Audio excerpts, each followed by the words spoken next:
Hey everybody, welcome back to our New Testament challenge here.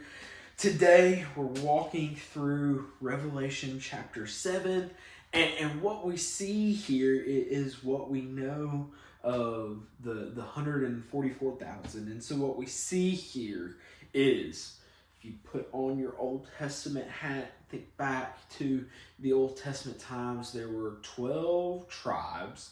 Got to split them up, and then so we had these 12 tribes, and they walked. They were Jewish. They are Jews. There are still remnants of these people today, and that's why we have this. And so we see here there's 144,000, and so here we read here in Revelation chapter 7 that in the end times, in the tribulation, there will be 144,000 Jews. 12, and it says. It says, and I heard the number of the sealed, 144,000 sealed from every tribe of the sons of Israel. And so that's what we have here, is we have 144,000, 12,000 from each tribe that were sealed, that were declared. These are the people of God. It says, do not harm the earth or the sea or the trees until we have sealed the servants of our God on their foreheads. So there would be a mark on their foreheads. That's what we read right here in Scripture. So then we go on and we look at verses 9 through 17. And we see what is called, it's headed in the top of my Bible, the great multitude from every nation. So it says in verse 9, after this I looked, and behold, a great multitude that no one could number, from every nation, from all tribes and people and languages, standing before the throne and before the Lamb, clothed in white robes with palm branches in their hands. We see this great multitude of people, and they are all praising God. They have been washed white because they have been forgiven of their sins.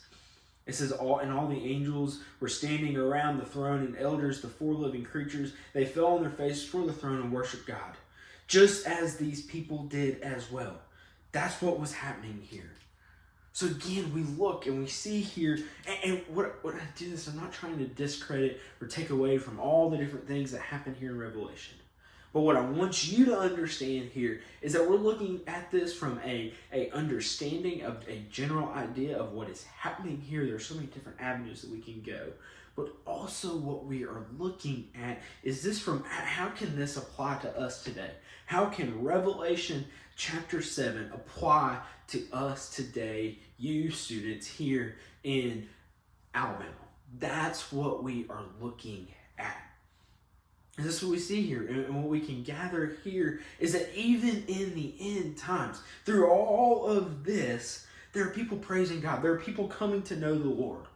And so it never stops, literally until the moment that Jesus comes back, the new heaven and the new earth are created and they are coming, boom, that is when people will stop coming to know the Lord. But not until then. So because of that, we cannot rest, we cannot stop, we have to keep pursuing the Lord. That is what I hope you gather from these words today. I hope they find you blessed. Have a great rest of your day.